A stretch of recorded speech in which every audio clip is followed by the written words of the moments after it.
कृषि आंदोलन जो शुरुआत, किसानों का आंदोलन जो शुरुआत हुआ था, तो कई तरीके के खबरें आ रही थी कि किसानों पर लाठीचार्ज हुआ, ये हुआ, वो हुआ। लेकिन अब धीरे धीरे किसान वहां पर डटे हुए हैं, बहुत मजे से वहां पर, एक तरीके से कहा जाए तो अपनी बातों को रखने के लिए पिकनिक के तौर पर कर रहे हैं सरकार को, लेकिन सरकार के कान पर जू नहीं रेंग रहा है।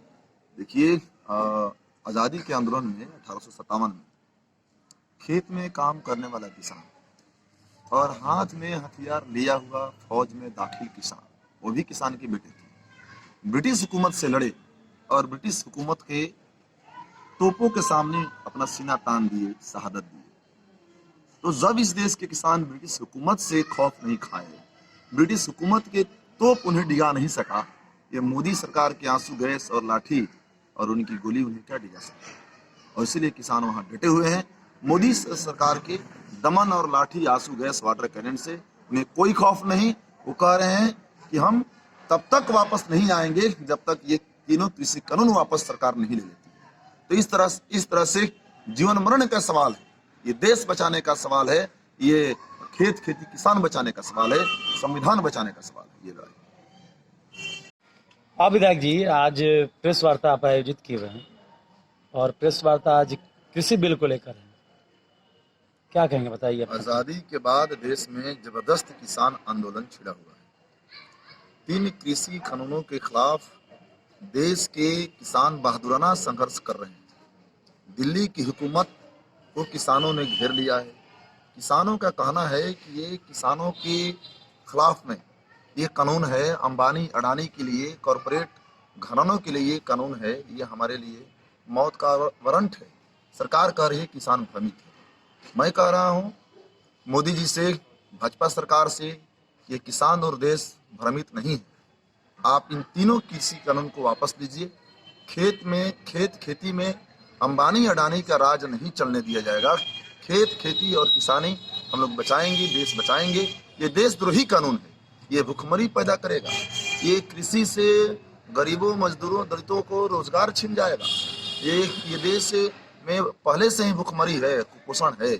आप देख रहे हैं कि आलू प्याज का भाव क्या है, जमाखोरी बढ़ेगी। न्यूनतम समर्थन मूल्य पे किसानों के तमाम तरह के फसलों की खरीद की गारंटी हो, इसका कानूनी हक मिले किसानों का। अगर ये सरकार मिनिमम सपोर्ट प्राइस पे किसानों की फसलों की खरीद नहीं करेगी तो जन वितरण प्रणाली का जो सिस्टम है, जिससे गरीबों को सस्ते दर पे अनाज मिलता है, वो सिस्टम ही खत्म हो जाएगा। लगातार प्रदर्शन चल रहा है, लेकिन सरकार का कोई एक तरीके से जवाब सही नहीं आ रहा है। देखिए, इस प्रदर्शन के आईने में मोदी सरकार के किसान विरोधी चरित्र और किसान विरोधी रुख को आप साफ साफ देख सकते हैं। इतिहास गवाह है कि जब जब मजदूर किसानों पर, गरीबों पर हमला हुआ है सत्ता के जरिए, और उस हमले के खिलाफ जनता की गुलबंदी हुई है। आज नौजवानों, किसानों, पूरा देश किसान आंदोलन के साथ है। तो निश्चित तौर से इस सरकार को पीछे हटना होगा। निश्चित तौर से इस सरकार को ये काला कृषि कानून वापस लेना होगा। किसान आंदोलन की जीत होगी। माले के ओर से भी लगातार प्रदर्शन किया जा रहा है। बिल्कुल, भाजपा ने खुद स्वीकार की है कि किसान आंदोलन में वामपंथी घुसे हुए हैं। हमारे लिए गर्व की बात है, क्योंकि इस तरह के बहादुराना किसान आंदोलन वामपंथी विचारधारा से या वामपंथी ताकतें हैं, तो बहादुराना किसान संघर्ष भी है यहाँ पे। और इसलिए ये जो भी सरकार कह ले, जो भी सरकार बहाना बना ले, लेकिन किसानों का मांग बिल्कुल लोकतांत्रिक है। उनका कानून बिल्कुल इस देश के खिलाफ है। केवल किसान के खिलाफ नहीं है, ये देश के खिलाफ है। इसमें किसान जो खेत है, खेती में एक मजदूर भी काम करता है, बटाईदार किसान भी खेती करते हैं, और किसान भी एक हिस्सा है किसानों का खुद खेती करते हैं। तो मजदूर, भूमिहीन किसान और रैयती किसान, तीनों लोगों के जीवन जीविका पर खतरा है, रोटी पर खतरा है। किसानों ने कहा कि उन्हें समर्थन चाहिए, यदि आपको जो करना है समर्थन करे, लेकिन किसी राजनीतिक दल का बैनर ना हो। देखिए, उसमें अखिल भारतीय किसान महासभा के राष्ट्रीय अध्यक्ष रुलदू सिंह उस आंदोलन का नेतृत्व कर रहे हैं। तमाम वार्ताओं में शामिल हैं जो भाकपा माले के नेता हैं। हम किसान आंदोलन के साथ हैं। हम यहाँ राजभवन मार्च कर रहे हैं। 29 दिसंबर को राजभवन मार्च है। अखिल भारतीय किसान संघर्ष समन्वय समिति के बैनर से। और इस मार्च में तमाम बिहार की वामपंथी पार्टियां उस मार्च में साथ दे रही है। उस मार्च में भाकपा माले के लोग, भाकपा माले से जुड़े किसानों की बड़ी भागीदारी होने जा रही है। वामपंथी पार्टियों से जुड़े किसानों की बड़ी भागीदारी हो रही है। असल में ये नहीं है किसका बैनर हो, किसका झंडा हो, असल है ये किसान आंदोलन है जिसको सरकार बदनाम कर रही है। और उस किसान आंदोलन में शहादतें हो रही है। और हमारी पार्टी भी किसान आंदोलन की जीत के लिए, किसान आंदोलन को आगे बढ़ाने के लिए हमारी पार्टी भी लड़ने और शहादत देने के लिए तैयार है। केवल पंजाब हरियाणा के किसान वहाँ प्रदर्शन कर रहे हैं, देश के अन्य जगह के किसान इस प्रदर्शन से दूसरे तरीके से सोच रहे हैं? केवल पंजाब हरियाणा के किसान प्रदर्शन नहीं कर रहे हैं, ये तो कह करके इस आंदोलन को खारिज किया जा रहा है। पूरे देश के किसान उनके साथ हैं। देश के विभिन्न जगहों से भी किसानों की टुकड़ियां जा रही है। असल में वहाँ मंडी है, बिहार में मंडी नहीं है। यहाँ 2006 में नीतीश बाबू जी की कृपा से यहाँ मंडी खत्म कर दी गई। तो वहाँ किसानों का न्यूनतम समर्थन मूल्य पे धान की खरीदारी होती है। और वहाँ किसानों को दिख रहा है कि ये मंडियाँ समाप्त हो जाएगी जो हम न्यूनतम समर्थन मूल्य पे बेचते हैं। वहाँ किसान ज्यादा जागरूक किसान है, ज्यादा जागरूक किसान है। असल में ये सवाल नहीं है, सवाल ये कि तीनों कृषि कानून ये किसान विरोधी है। खेती किसानी को तबाह करने वाली, कॉर्पोरेट की गुलाम बनाने वाली कानून है।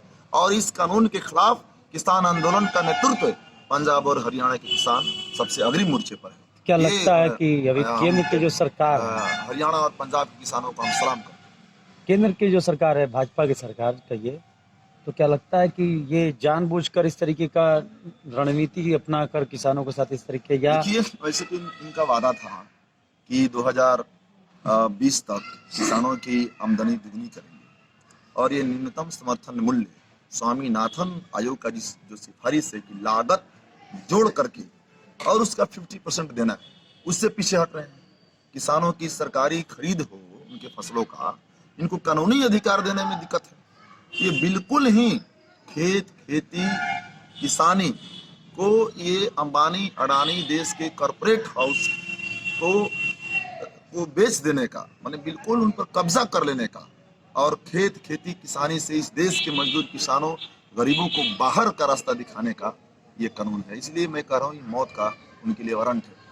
और यहाँ पे, और इसलिए बिहार में हम लोगों, यहाँ देख लीजिए आप, यहाँ पे 1868 रुपये धान की न्यूनतम समर्थन मूल्य तय है। बिहार में खरीदारी हो रही है, भोजपुर में खरीदारी हो रही है?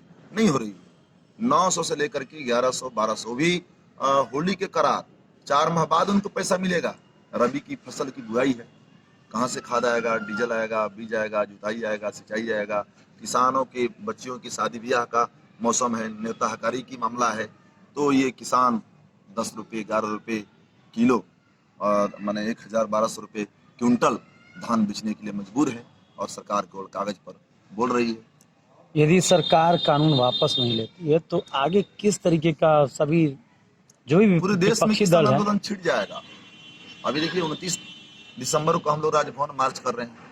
हर गांव पंचायत में हम लोग किसान पंचायत का आयोजन करेंगे। ये 24 दिसंबर से 28 दिसंबर को भोजपुर जिले के 7 विधानसभा में किसान संघर्ष यात्रा निकलेगी। संदेश में हमारे पार्टी के राष्ट्रीय नेता, युवा नेता यहाँ से लोकसभा के चुनाव लड़ चुके हैं, राहुल यादव जी नेतृत्व करेंगे। आरा विधानसभा में हमारे क़यामुद्दीन साहब नेतृत्व करेंगे। वहाँ तरारी में सुदामा जी नेतृत्व करेंगे। गाँव में मेरे नेतृत्व में वहाँ किसान संघर्ष यात्रा निकलेगा। और गांव पंचायत में हम लोग किसान पंचायत आयोजित करेंगे। वहाँ से प्रस्ताव लेंगे इस कानून के खिलाफ, और वहाँ किसान संघर्ष समिति बनेगी। और हम लोग 22-23 को हर जिले के हर प्रखंड मुख्यालय पर हम लोग किसानों का ये किसान आंदोलन को आगे बढ़ाने के लिए हम लोग किसान संघर्ष ये कन्वेंशन हम लोग आयोजित करेंगे 22-23 दिसंबर को। और 24 से 28 दिसंबर को हर विधानसभा में किसान संघर्ष यात्रा निकलेगी। 29 दिसंबर को राजभवन मार्च होगा, जिसमें जिले के हर प्रखंड से सैकड़ों किसानों की भागीदारी होगी।